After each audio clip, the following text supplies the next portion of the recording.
Okay, so The Lemonade War by Jacqueline Davies. Chapter 1, Slump. Evan lay on his back in the dark, throwing the baseball up in a straight line and catching it in his bare hands. Thwop, thwop. The ball made a satisfying sound as it slapped his palm. His legs flopped in a V. His arms stretched up to the ceiling, and the thought that if he missed, he'd probably break his nose made the game just interesting enough to keep going. On the floor above, he heard footsteps, his mother's, and then a long, loud, scraping, groaning sound. He stopped throwing the ball to listen. His mother was dragging something heavy across the kitchen floor, probably the broken air conditioner. A week ago, right at the beginning of the heat wave, the air conditioner in his mother's attic office had broken. The man from Sears had installed a brand new one, but left the old one sitting right in the middle of the kitchen floor. The Treskys had been walking around it all week. Scrape. Evan stood up. His mom was strong, but this was a two-person job. Hopefully she wouldn't ask him why he was hiding in the dark basement, and hopefully Jessie wouldn't be in the kitchen at all.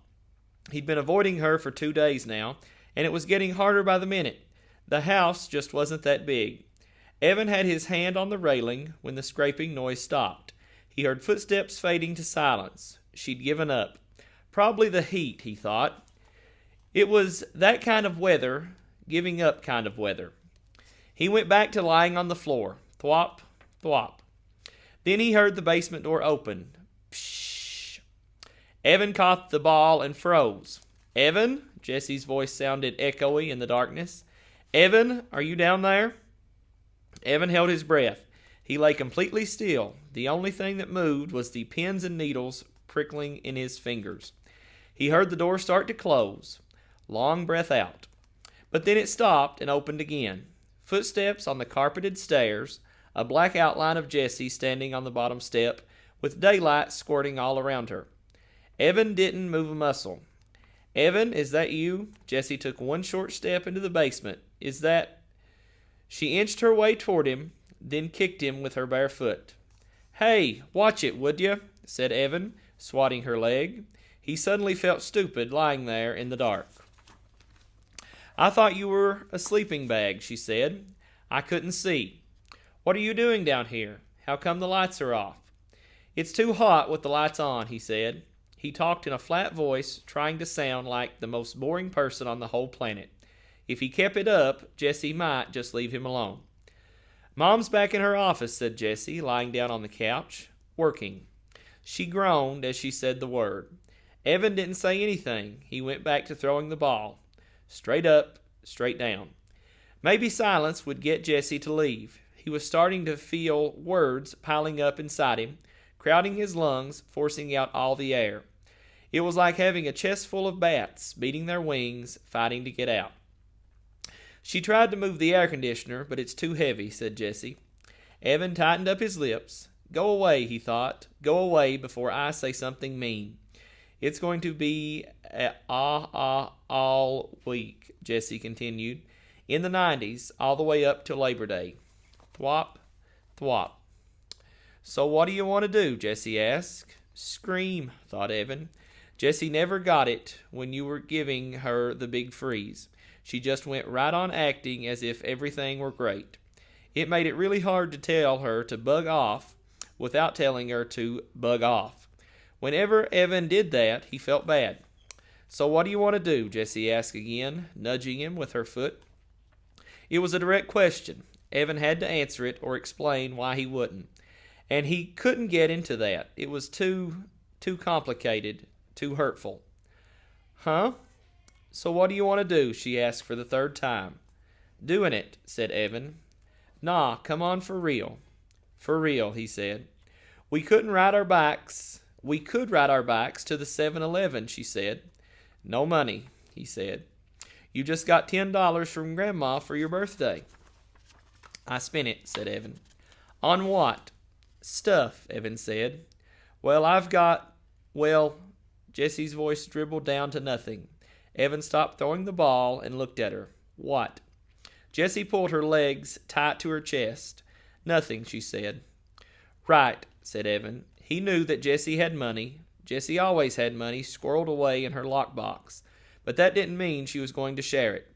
Evan went back to throwing the baseball. He felt a tiny flame of anger shoot up and lick his face. Thwop, thwop. We could build a fort in the woods, said Jessie. Too hot. We could play Stratego.